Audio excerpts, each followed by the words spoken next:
Bonjour, bienvenue à tous. Je me présente, Nadine, directrice client Cornerstone. Donc, Cornerstone, c'est une solution de gestion des talents. Nous couvrons tous les processus RH, depuis le recrutement jusqu'à l'offboarding, avec un focus très fort sur la gestion des compétences, la formation et le développement des talents. Et effectivement, on est présent en France depuis 15 ans avec aujourd'hui Ong de Delachaux qui va nous présenter la mise en place de sa plateforme de formation digitale au sein du groupe Delachaux. Donc, nous avons 45 minutes ensemble pour partager autour de ce retour d'expérience. Ong, peux-tu te présenter et nous présenter également le groupe Delachaux? Donc, bonjour à tous déjà, bonjour. Je suis ravie d'être ici aujourd'hui pour ce partage d'expérience. Donc, je m'appelle Ong Nguyen et je suis Learning and Development Manager dans le groupe Delachaux. Et ceci depuis octobre 2021. Et je travaille sur le développement de la plateforme e-learning qui s'intitule en interne WeProgress, donc une plateforme de Cornerstone. Le groupe Delachaux, donc pour vous donner de la visibilité sur le groupe, qui sommes-nous? Donc, on est un groupe industriel international à actionnariat familial. Donc, dans le monde, la moitié des infrastructures du rail, les 2/3 des ports et la moitié des avions s'appuient sur les solutions offertes par les entreprises du groupe Delachaux. Donc, on est présent sur des secteurs stratégiques à forte compétence technologique. Il y a 4 entreprises majeures ou 4 marques majeures du groupe qu'on appelle aussi en interne business, qui sont les suivants. Donc là, vous pouvez voir un peu les images de nos marques, des différentes activités en images. Donc, on a Pandrol qui est présent dans le secteur des infrastructures du rail. On a Frauscher, dont le domaine d'expertise est la signalisation ferroviaire. On a Conductix Wamfler qui commercialise des systèmes de management de l'énergie et des données. Et enfin, DCX Chrome qui produit du chrome. Donc, nous sommes une entreprise à taille intermédiaire qu'on appelle ETI, composée d'environ 3900 employés dans le monde entier, donc pour être précis, 40 pays. 45% de notre effectif total est composé en fait d'une population ouvrière. Donc, une vraie complexité avec une structure répartie dans le monde entier et une diversité des métiers, comme le montre ici Ong.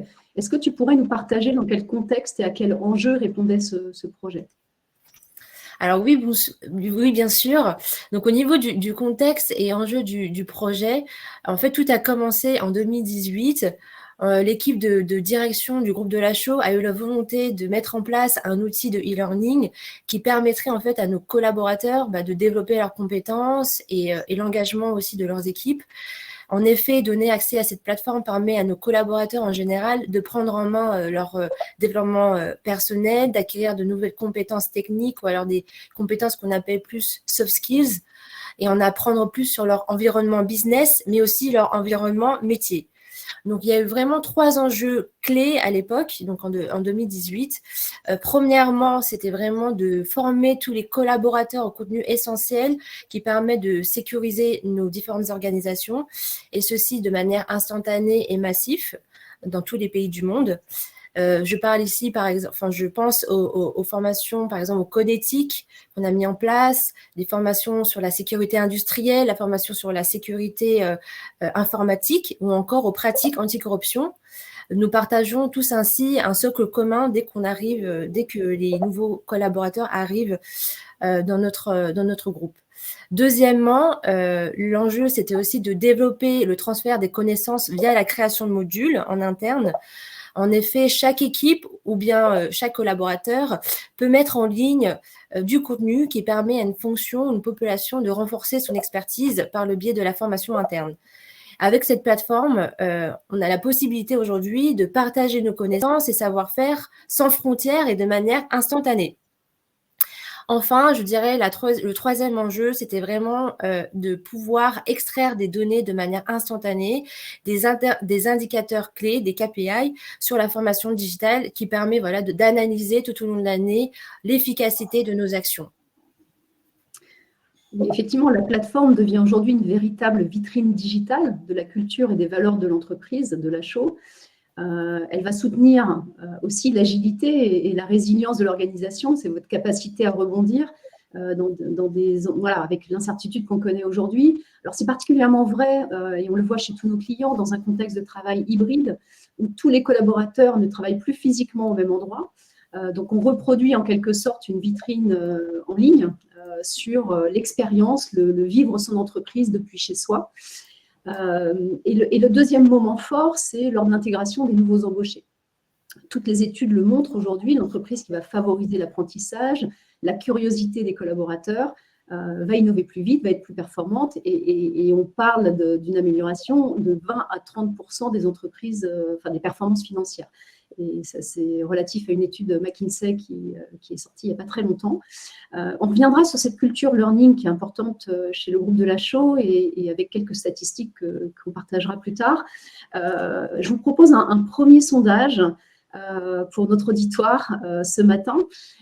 Est-ce que vous avez, vous aussi, mis à disposition de vos collaborateurs un catalogue de formation digitale en libre service sur les soft skills pour répondre aux besoins, à tous les besoins du quotidien d'un collaborateur ou d'un manager, quel que soit son environnement, son métier?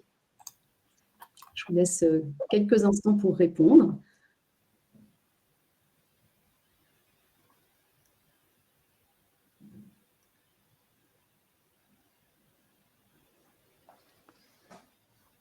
Alors, pendant que nos participants répondent à cette question, est-ce que, tu pourrais nous expliquer pourquoi avoir choisi cette plateforme de e-learning et la bibliothèque auquel on fait référence, qui est Cornerstone Content Anytime? Oui.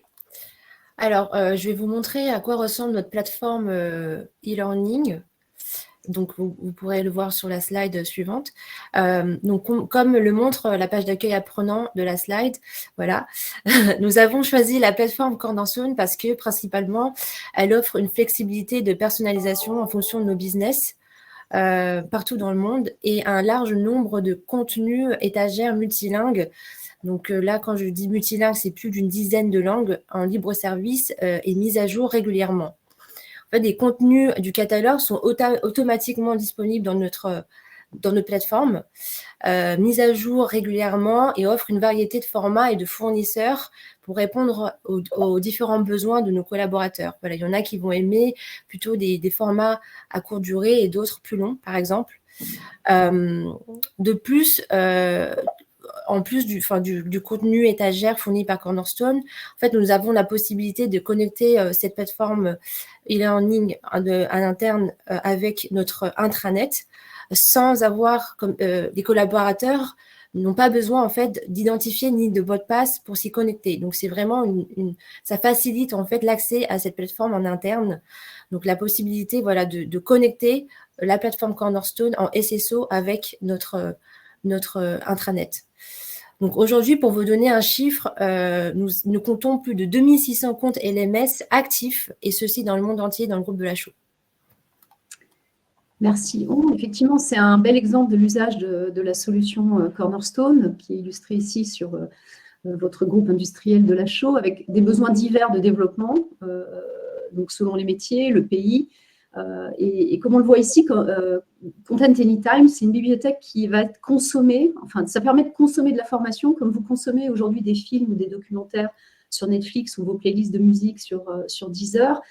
Cette bibliothèque de contenu, elle est disponible dans 5 langues maîtres, même s'il y en a un peu plus sur des titres à la marge. Ça offre une diversité donc à la fois de fournisseurs, mais aussi de formats. On peut avoir des formats animés, des podcasts, des micro-learning, des structures pour des titres plus avancés, pour approfondir des sujets. Donc, vous retrouvez des thèmes aujourd'hui autour de la communication, par exemple, interpersonnelle, la gestion de projet agile, créativité, innovation, transformation digitale, santé, bien-être, qui sont aujourd'hui des sujets assez importants, des sujets métiers autour du service client, des postures, de la vente, mais aussi de la productivité sur les logiciels bureautiques, par exemple, tout ce qui est outils collaboratifs. Donc, les compétences doivent se renouveler rapidement. Elles sont aujourd'hui, c'est vrai, une nouvelle monnaie d'échange. Vos organisations sont confrontées, je l'imagine, à la pénurie de talents que l'on voit sur certains métiers, et beaucoup de nos clients font part aussi de ces sujets d'importance aujourd'hui. La stratégie de formation va être un vrai levier donc dans la rétention des collaborateurs, mais aussi dans l'attractivité de votre marque employeur. Alors, Ong, revenons à ton projet. Oui. Tu nous as parlé de 3 enjeux, donc former, développer les collaborateurs et disposer d'indicateurs de suivi. Quelles ont été les grandes étapes pour la mise en place de cette plateforme e-learning? Alors, les grandes étapes de mise en place, donc la plateforme a été lancée début 2019.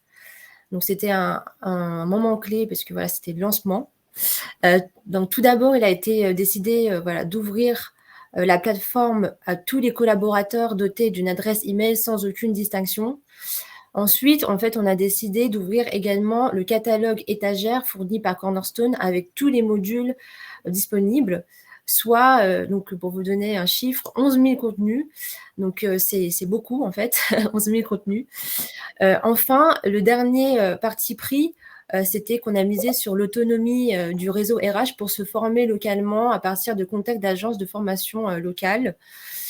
Donc voilà, en juillet 2021, donc nous avons fait un point d'étape et nous avons constaté voilà, des points positifs, mais aussi des points d'amélioration que je vais vous faire part aujourd'hui, tout de suite. Alors du coup, on a plusieurs constats. Le premier constat, c'est qu'il y a eu un manque d'appropriation de la plateforme par les collaborateurs. Donc voilà, nous, on aurait aimé qu'il y aurait plus de trafic. Mais ce qu'on observe, c'est qu'il y a des pics de trafic liés en fait à la complétion des modules essentiels obligatoires. Mais par contre, après, il n'y a plus vraiment de trafic. C'est-à-dire que vraiment, les collaborateurs, ils se connectent une fois pour compléter les modules essentiels, mais après, ils ne se reconnectent plus vraiment. Donc, ils n'exploitent pas assez notre catalogue étagère. C'est dommage parce que vraiment, on a du très bon contenu. On a vraiment du très bon contenu disponible. Deuxièmement, on a observé aussi qu'il y avait la difficulté par nos équipes RH à prendre en main l'outil comme un outil au service de la formation et du développement des compétences sur le périmètre. Néanmoins, ce qui a bien marché, et ça j'insiste vraiment, c'est qu'on a réussi à pousser du contenu essentiel. Il y a eu du contenu réglementaire, comme je l'ai cité tout à l'heure, le code éthique, la sécurité industrielle, la sécurité informatique, tout ce qui est pratique anticorruption, etc. Mais aussi, on a réussi à pousser du contenu business sur la formation de nos produits, par exemple. En fait, ces contenus, je pense, ont marché parce qu'ils ont été aussi de très haute qualité. Voilà, fort de ces constats, nous avons pris la décision également pour la suite de nous faire accompagner par les équipes de Clarisse Noveum, ici présent, représenté par Jérôme Lermite, pour redéfinir notre objectif et plan d'action.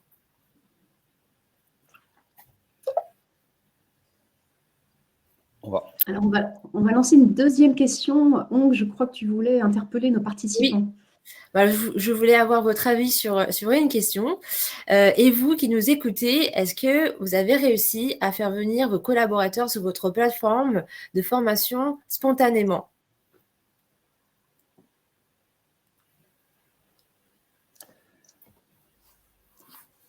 Bon. Je prends la parole. Donc, bonjour à tous et à toutes. Je m'appelle Jérôme Lermite.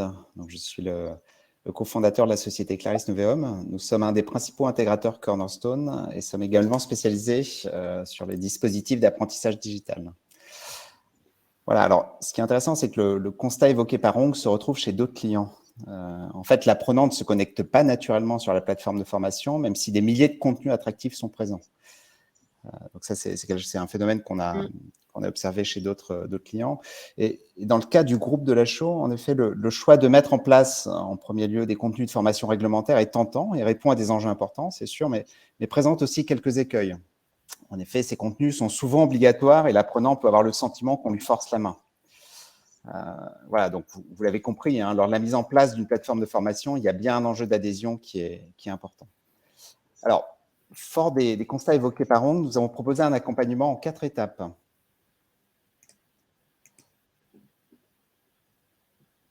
Voilà, donc dans un premier temps, l'objectif, c'est de définir ensemble une stratégie de déploiement des contenus. Quelle est la population cible? Sur quel thème? Pour quelle durée? Quel fournisseur? Donc l'objectif est de valider ensemble des critères, ce qu'on appelle de curation des contenus à proposer aux apprenants. Ensuite, on paramètre la plateforme de formation en redessinant la page apprenante et en appliquant des critères de curation. On pousse vers l'utilisateur des contenus vitrines pour qu'il soit tenté de les lancer.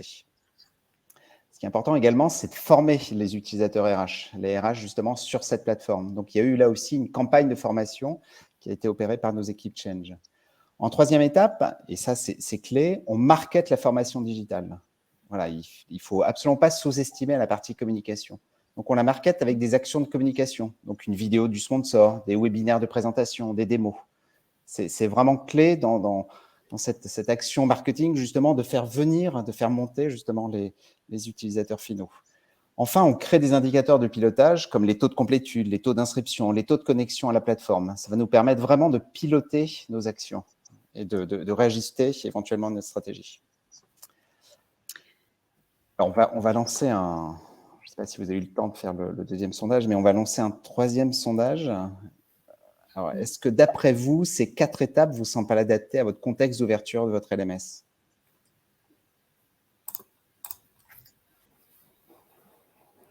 Merci Jérôme. On va laisser effectivement quelques temps à notre auditoire pour répondre à cette question. Je vais peut-être insister sur le fait qu'on constate une maturité qui s'installe sur ces bonnes pratiques autour de la formation digitale, et c'est quelque chose de bien. Et ça s'est accéléré tellement vite depuis la pandémie qu'il y a eu effectivement du test and learn, beaucoup sur ce sujet-là. Je vais vous partager peut-être quelques statistiques qu'on relève de l'ensemble des portails Cornerstone. Donc, c'est aujourd'hui 90 millions d'utilisateurs dans le monde. Donc, ça nous donne une surface d'analyse assez intéressante.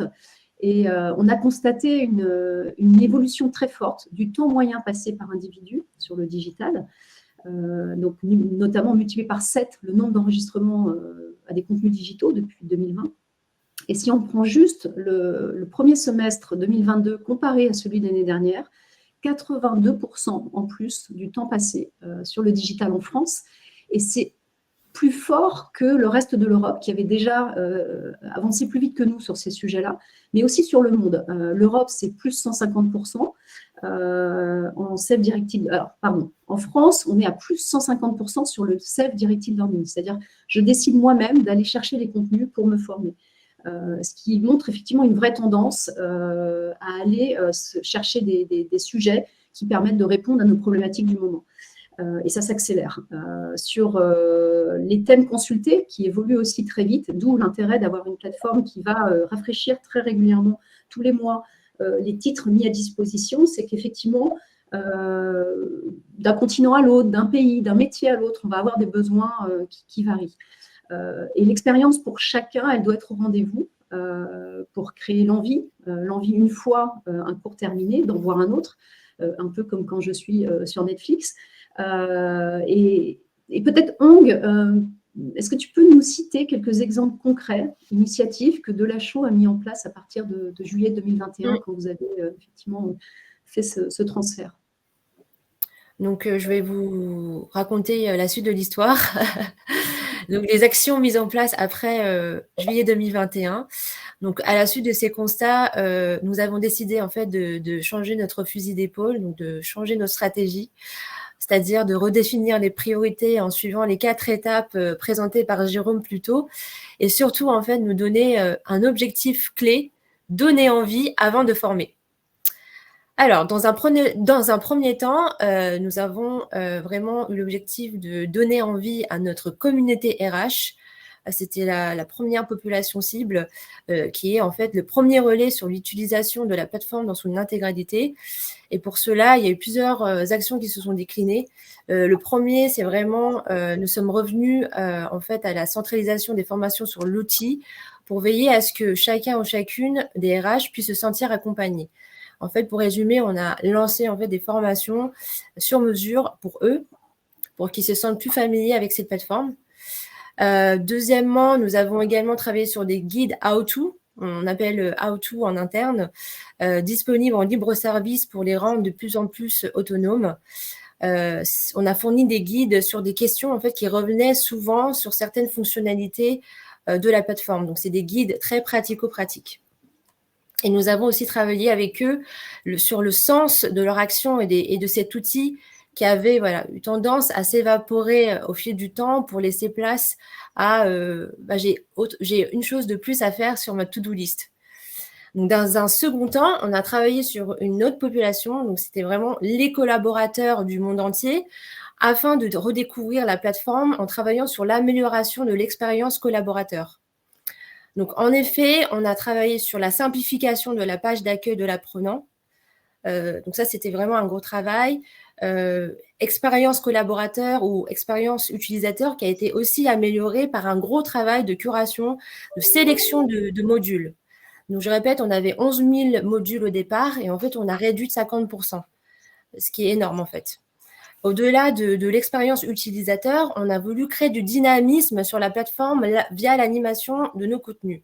Donc, pour cela, premièrement, on a vraiment mis en place un calendrier éditorial. Ainsi, quasiment tous les mois, une sélection de contenus est poussée en lien avec un événement externe ou interne, comme par exemple la journée de l'environnement, qui est un événement externe, ou les entretiens annuels, un événement interne. On a aussi mis en place un parcours d'intégration au niveau groupe qui a vu le jour récemment. Et voilà, dans ce parcours, il y a des présentations du groupe de la Chaux en général, des présentations plus détaillées de nos différentes entreprises et des modules essentiels obligatoires. Et enfin, pour promouvoir notre plateforme, nous avons réembarqué les managers en organisation des webinaires de 30 minutes pour leur parler des nouveautés, des ajustements de la plateforme. Voilà, une communication, une initiative qui a été vraiment particulièrement appréciée. Oui, tout à fait. Hein, l'expérience utilisateur est absolument essentielle. Alors, on a fait une petite analogie avec une terrasse peu accueillante, vieillotte, effectivement comme celle qui s'illustre là sur la slide, et une terrasse ensoleillée, agréable, bien décorée, où on a envie de rester et consommer sans modération des bons plats comme on consomme des formations. Voilà, on a trouvé cette analogie amusante et elle correspond effectivement à cet enjeu sur l'expérience utilisateur. Voilà, et pour cela, comme évoqué par Ong, de manière très concrète, on va travailler sur le contenant et le contenu. Le contenant, c'est la plateforme de formation, donc elle doit offrir des modalités d'accès simples, ergonomiques et intuitives au contenu. Quant au contenu, justement, ils doivent couvrir des thématiques adaptées aux formations digitales et aux métiers de l'entreprise. Alors, il faut bien garder à l'esprit que les formations digitales ne se substituent pas au dispositif présentiel. Parfois, on fait cette erreur, mais viennent le compléter et l'optimiser. Ces contenus digitaux doivent avoir un niveau aussi d'animation poussée, utiliser plusieurs types de médias, tels que les sons, les images, les vidéos. Voilà, en fait, ce doit être aussi bien des formats courts de quelques minutes, quick learning, que des formats plus longs, de 30 à 40 minutes, qui vont rentrer en profondeur, effectivement, sur les thématiques abordées. On revient ici donc sur l'importance de l'expérience collaborateur et j'apprécie particulièrement cette terrasse. Merci Jérôme. La bibliothèque mise à disposition, la diversité des formats qui s'adaptent à la façon de chacun finalement de consommer, d'apprendre. Et par exemple, nos studios Cornerstone ont conçu des titres qui sont dédiés à la génération Z, par exemple. On ne trouvait pas de fournisseurs sur le marché sur ces sujets-là. On a développé des contenus en format mini-série qui est un format particulièrement attractif pour cette jeune génération qui arrive dans l'entreprise. Et les nouveautés, comme le disait Ong, recommandées tous les mois sur des éléments d'actualité, externes ou internes, permettent de créer cette dynamique. Comme on voit aussi sur des plateformes Disney ou sur vos liseuses, où une fois le livre terminé, on vous propose un nouveau livre recommandé. Donc, forte de ces initiatives, est-ce que, Ong, tu perçois déjà des résultats d'amélioration ? Oui, bien sûr, on a vraiment constaté des améliorations. Je vais vous donner des chiffres de manière que vous voyez concrètement donc les améliorations. Donc, des chiffres déjà sur le trafic. Si on compare par exemple le trafic, alors là c'est pas vraiment ce graphique-là, mais on va vous en parler du push et pull. Donc le trafic de 2021 par rapport à 2022, si on compare sur la période de début juillet à fin juin, on voit que notre trafic en fait a augmenté d'environ 20%. Donc 20%, c'est quand même un beau chiffre. C'est un bon début et cela prouve qu'il y a de la curiosité et que les gens ont envie d'y aller. Voilà. Et donc, je laisse, par ailleurs, on peut noter un changement aussi de comportement chez les apprenants qui ont une démarche proactive et vont naturellement se former. Donc voilà, c'est cette slide, la slide qui est affichée, qui illustre ce phénomène. Est-ce que Jérôme, est-ce que tu pourrais nous expliquer ces chiffres avec ton œil d'expert? Oui, avec plaisir. Alors, en effet, hein, comme tu l'indiques, ce graphique illustre vraiment un changement de comportement. Vous avez en rouge ce qu'on appelle en fait le push, c'est-à-dire c'est une action finalement des chargés de formation qui vont inscrire les utilisateurs finaux, les apprenants, à des formations. Donc, c'est du push. On leur pousse des formations, on les inscrit. Et vous avez en saumon, en fait, ce qu'on appelle le pull, c'est-à-dire que c'est vraiment l'apprenant qui, de manière proactive, va aller sur la plateforme et va venir choisir lui-même, en fait, ses formations. Et en fait, on voit là, entre juillet 2021 et juillet 2022, que justement, la tendance, elle s'inverse, c'est-à-dire qu'on a plus de pull que de push, c'est-à-dire qu'on a vraiment un mécanisme d'auto-apprentissage de l'apprenant et c'est vraiment quelque chose d'intéressant. Et ça illustre là vraiment le fonctionnement d'une entreprise apprenante. Et d'ailleurs, on remarque la plupart du temps que ce qu'on appelle le taux de complétude est bien meilleur quand on est sur une action de pool, c'est-à-dire quand l'apprenant va lui-même choisir sa formation, en général, il va au bout de la formation. Donc, on a des taux de complétude qui sont très bons et qui sont meilleurs qu'une stratégie de push. Alors, la stratégie de push, c'est celle qu'on va mettre en premier. Bien sûr, on va pousser, on va faire monter l'apprenant, en effet, sur la plateforme. Voilà, on va le séduire. Et à partir du moment où il a compris qu'il y avait du contenu utile, qu'il avait accès à une bibliothèque qui est vraiment intéressante, qui peut l'aider dans son métier au quotidien, il va aller naturellement se former. Mais cette démarche, effectivement, comme l'a illustré Long, effectivement, ne se fait pas tout de suite, ne se fait pas automatiquement. Je veux dire, c'est vraiment la démarche à laquelle on veut aboutir. Je rebondis sur ces résultats très positifs. Grâce à l'accès, effectivement, au libre service, les individus se voient recommander des nouveaux titres. La communauté RH elle-même dispose de données précieuses, comme les sujets les plus demandés. Il y a un an, les collaborateurs, par exemple, consommaient des ressources en micro-learning sur le travail à distance. On voit ici sur le graphique avec Grovo, qui est un des titres exclusifs Cornerstone, mais aussi des titres sur l'utilisation des outils bureautiques comme Excel. Et cela évolue, et depuis les 3 derniers mois, Delachaux constate une consommation plus forte sur des titres comme demander du feedback. Alors, c'est aussi lié à la période dans laquelle on est. Demander du feedback à ses pairs, sur l'intelligence émotionnelle du manager. Donc, et on voit ici la différenciation par les fournisseurs, notamment avec un fournisseur comme Sego, ce qui permet, avec cette ingénierie pédagogique, d'aller plus loin sur un sujet. Donc, c'est l'un des grands avantages d'avoir une bibliothèque de contenu à disposition et qui se met à jour régulièrement. C'est, en tant qu'individu, je vois apparaître au fil du temps des recommandations qui sont liées à mes sujets d'intérêt ou à mes compétences que je souhaite développer pour demain aller en mobilité interne. Et c'est le résultat de la curation ou de la sélection des titres qu'on a souhaité canaliser pour l'ensemble de la population. Hank, de ton point de vue, quels sont les prochains défis, les axes d'amélioration pour ton projet? Alors, les défis que je voulais vous partager aujourd'hui, il y en a 3. Le premier, c'est comme présenté plus tôt, en fait, le groupe Delachaux, c'est un groupe industriel avant tout, et on a 45% de notre effectif qui est composé d'ouvriers qui ne sont pas tous dotés d'ordinateur ni d'adresse email. Voilà, nous avons rencontré des difficultés pour embarquer tout particulièrement cette population qui n'a pas du tout l'habitude de se former en ligne. Donc néanmoins, le groupe a vraiment la volonté de rendre cette plateforme accessible à tous, sans exception. Et pour aller dans ce sens, tous nos collaborateurs auront d'ici début 2023 une adresse email, donc ils pourront se connecter ensuite sur la plateforme WeProgress. Nous avons prévu aussi de promouvoir en fait notre plateforme e-learning auprès de cette population en cette fin d'année.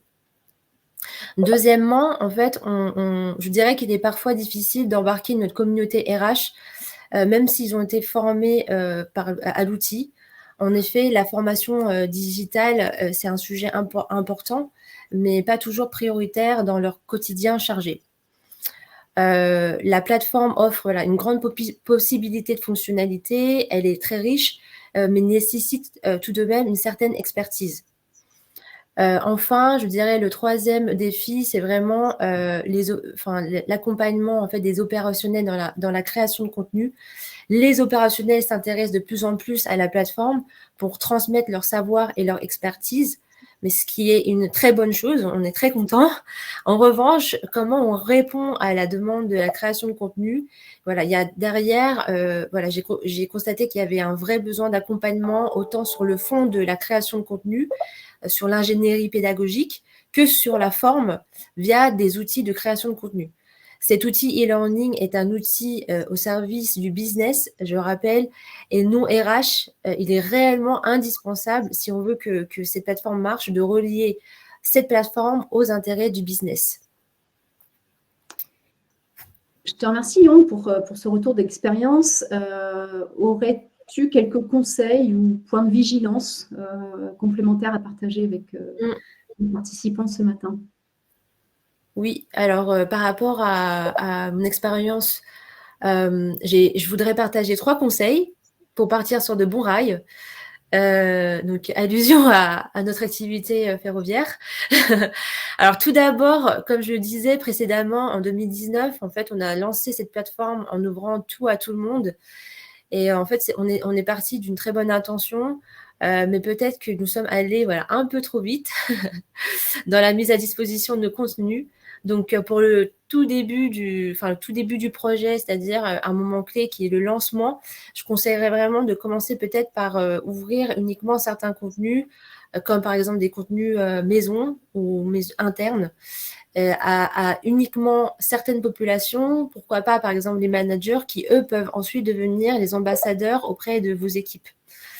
Le deuxième conseil que je partagerai, c'est que lorsque vous travaillez sur les premiers modules, il ne faut pas lésiner sur la qualité des modules parce que c'est très important d'être exigeant pour pas en fait perdre l'engagement et l'adhésion de vos collaborateurs. Donc sur ce point, j'insiste vraiment.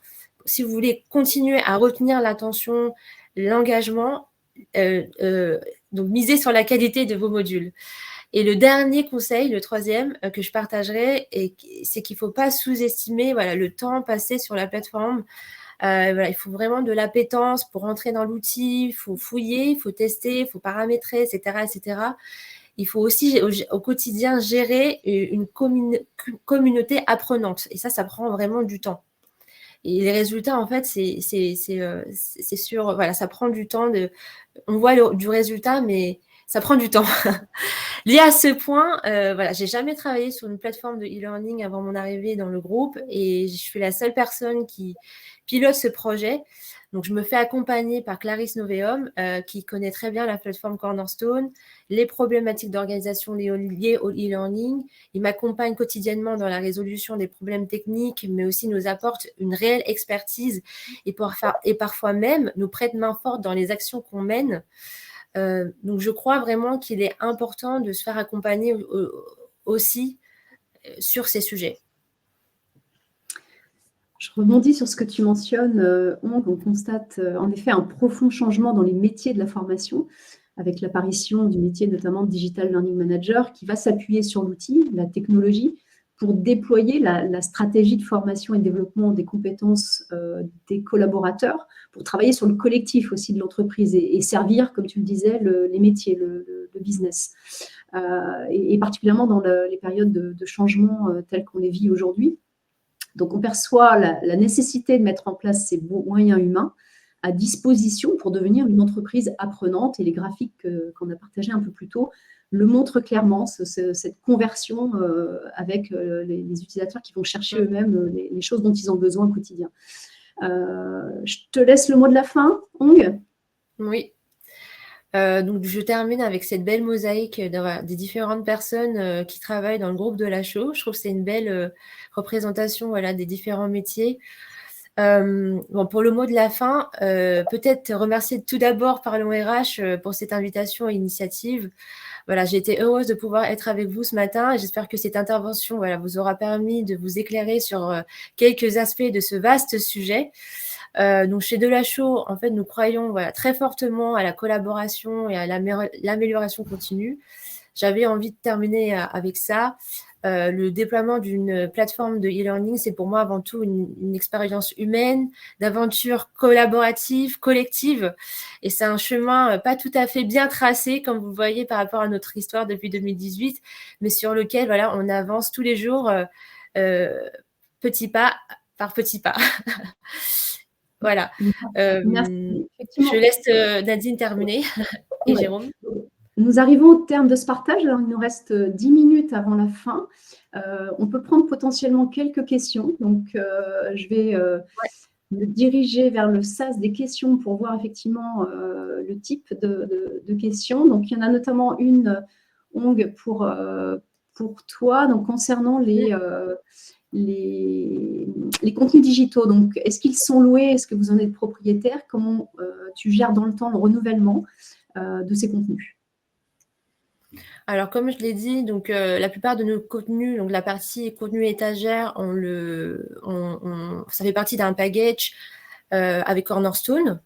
Donc, on a aujourd'hui 11 000 contenus, donc le contenu de pack Anytime, qu'on met à disposition dans la plateforme. Donc, le renouvellement, c'est mis à jour régulièrement. Il y a des modules qu'on doit, nous, aller dans la plateforme pour rendre visible à tous nos collaborateurs. Donc, tous les mois, en fait, il y a un update que je fais. Et après, il y a des contenus maison. Alors, les contenus maison, du coup, ça se gère en interne. Les collaborateurs qui veulent mettre en ligne certains contenus, je gère avec eux et je gère avec eux aussi la visibilité de ces modules, l'update, etc. Je ne sais pas si ça répond à 100% à ta question. J'espère. Écoute, vous pouvez alimenter le chat pour valider que ça répond effectivement à vos interrogations. Alors, il y a une autre question intéressante aussi dans l'optique de la complémentarité distancielle-présentielle. Est-ce que tu utilises ces contenus en pré-post travail-formation sur les formations présentielles? C'est-à-dire, est-ce que je fais du mix entre du présentiel et du e-learning? Du digital, oui. Ouais, en fait, on a certains parcours, comme par exemple, je pensais à notre parcours qui forme sur des compétences managériales.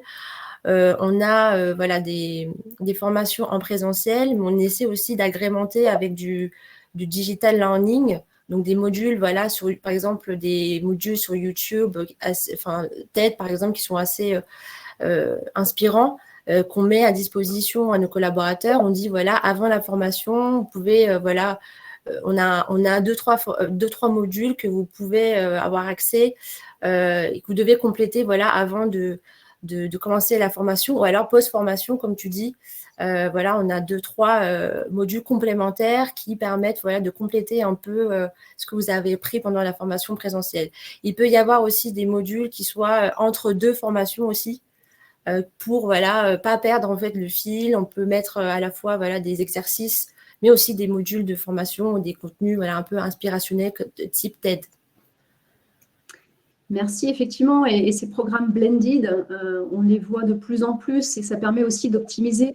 C'est de plus en plus difficile de bloquer des personnes sur des journées entières et notamment aussi dans la capacité à retenir ce qui est dit en présentiel, c'est de pouvoir préparer les personnes avant, mais aussi de pouvoir ancrer ces compétences dans le futur avec des rappels ou effectivement des petits contenus qui permettent de continuer la mise en pratique de ce qui a été appris en présentiel sur la durée, 3 mois après, 6 mois après, 1 an après. Et c'est une pratique en tout cas qu'on voit se développer de plus en plus chez nos clients.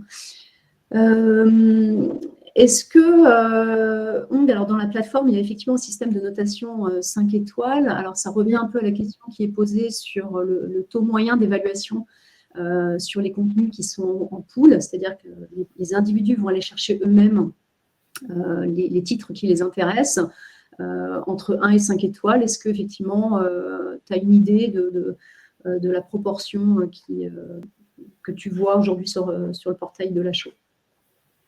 Alors, pour vous donner des chiffres, j'ai pas de chiffres exacts, mais je sais qu'il y en a de plus en plus. En fait, on a lancé le scoring c'était en décembre ou janvier dernier, donc ça fait pas très longtemps.